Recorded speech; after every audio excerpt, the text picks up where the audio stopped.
오늘 주시는 말씀은 마태복음 6장 5절의 말씀입니다.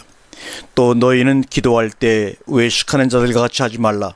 그들은 사람에게 보이려고 회당과 큰 거리 어귀에 서서 기도하기를 좋아하느니라. 내가 진실로 너에게 이르노니 그들은 자기 상을 이미 받았느니라. 오늘 이 말씀을 가지고 행위 기도와 생활 기도라는 제목으로 주신 은혜의 말씀 속으로 들어가 보도록 하겠습니다. 여러분, 신앙생활을 하고 있는가? 신앙생활을 하고 있는가? 대다수의 기독교인들은 신앙 행위를 하고 있으면서 그것이 신앙생활이라고 합니다.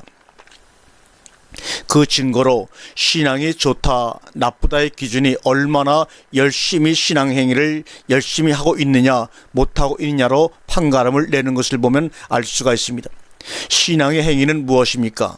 찬송, 기도, 헌금, 봉사, 성수주일, 전도, 구제, 금식 등등인데 기도 한 가지만 놓고 보더라도 새벽 기도를 하는 자와 안 하는 자, 철야기도, 안수기도, 대중기도 등을 하는 자와 하지 못하는 자의 차이가 엄청나며 헌금도 11조를 하는 자와 못하는 자, 엄청난 차이를 낳게 하는 신앙행위의 우선순위에 드는 랭킹의 순위들입니다. 이런 말을 놓고 도토리 키재기라고 하던가요? 오늘 주님은 본문에서 너희가 기도할 때 외식하는 자와 같이 되지 말라 하셨는데, 오늘날 신자들은 청개구리처럼 이미 외식하는 자와 같이 되어 버리지 않았는가? 여러분 인정하십니까? 외식하는 자와 같이 되었다는 말은 첫 번째 사람에게 보이려고, 두 번째 예배당과 기도원에서, 세 번째 기도하기를 좋아하는 것 등등입니다. 이것이 오늘 본문에서 외식하는 자들의 기도 행위인 것입니다. 사람들이 기도하기를 좋아하는 것은 사람들에게 보이기 위함이요, 그래서 기도하는 것을 보아줄 사람들이 많은 회당과 큰 거리 어귀에서 서서 기도를 합니다. 기도의 내용이나 대상이 중요한 것이 아니라 기도하는 행위가 신나는 것이요, 기도를 많이 했다는 공적을 사람들이 알아주는데 재미가 있는 것입니다. 이것이 외식입니다.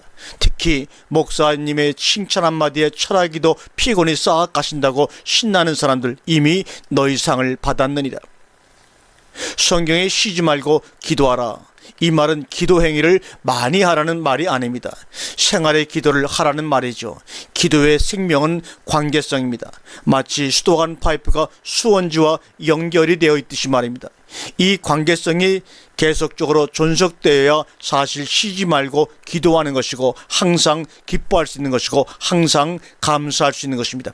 그래서 쉬지 말고 기도는 항상 기뻐함과 감사함이 항상 동반하는 것입니다. 이것이 끊어졌다는 것은 하나님과의 관계성이 끊어졌다는 것입니다. 따라서 관계성이란 신앙의 행위로서는 불가능한 것입니다. 다만 삶으로서만이 이어지는 것이요, 돈독하게 되는 것입니다. 삶 속에서 항상 기쁨과 범사의 감사가 없다면 역시 쉬지 않는 삶의 기도 생활도 할 수가 없는 것입니다. 세때 식사기도, 새벽기도, 가정예배, 저녁예배, 철야기도 등으로 하루 생활의 거의 예배와 기도로 짜여진 스케줄 속에서 산다 할지라도 그것들은 행위의 기도이지 쉬지 않는 삶의 기도 생활이라고 할 수는 없는 것입니다. 계속적으로 반복되는 신앙의 행위는 항상 기쁠 수도 없고, 더욱이 범사에 감사할 수 없고, 오히려 짜증스러울 뿐입니다.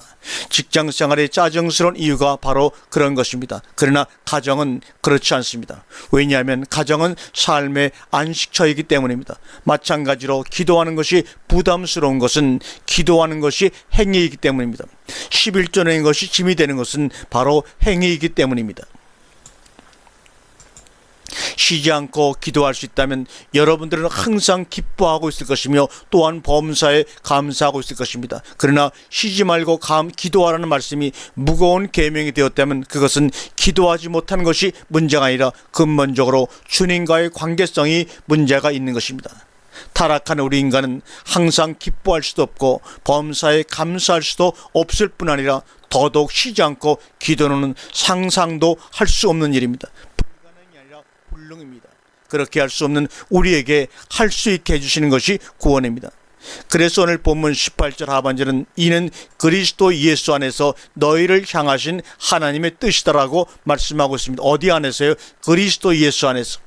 우리는 반드시 기뻐해야 할 우리요, 범사에 감사해야 할 우리요, 또한 쉬지 말고 기도해야 할 우리인 것입니다. 그런데 다만 예수 그리스도 안에서만인 것입니다. 예수 그리스도 안에서만인 것입니다. 수도꼭지에서 물이 안 나온다고 불평하고 원망할 게 아니라 수도관 파이프를 한번 점검해 보시기를 바랍니다. 관계성이 끊어져 있든지 처음부터 아예 연결이 되어 있지 않았는지 한번 살펴보시기 바랍니다. 수원지에서 연결이 되어 집까지 와 있을 관계성을 찾으시길 바랍니다. 그리하면 이 모든 것을 너희에게 더하시리라. 마태복음 6장 33절의 약속입니다. 이루어질 것입니다. 만약에 그 관계성을 찾아 연결하지 못하면 수도꼭지가 주방에 있어도 당신은 끊어진 관계성 때문에 들통으로 날라다 먹는 수고로운 행위를 계속하지 않으면 안 될 것입니다. 사랑하는 여러분, 수고하고 무거운 짐진 자들아 다 내게로 오라. 내가 너희를 쉬게 하리라는 주님의 세미한 음성을 듣는 오늘 시간 되기를 주님의 이름으로 권면합니다. 아멘.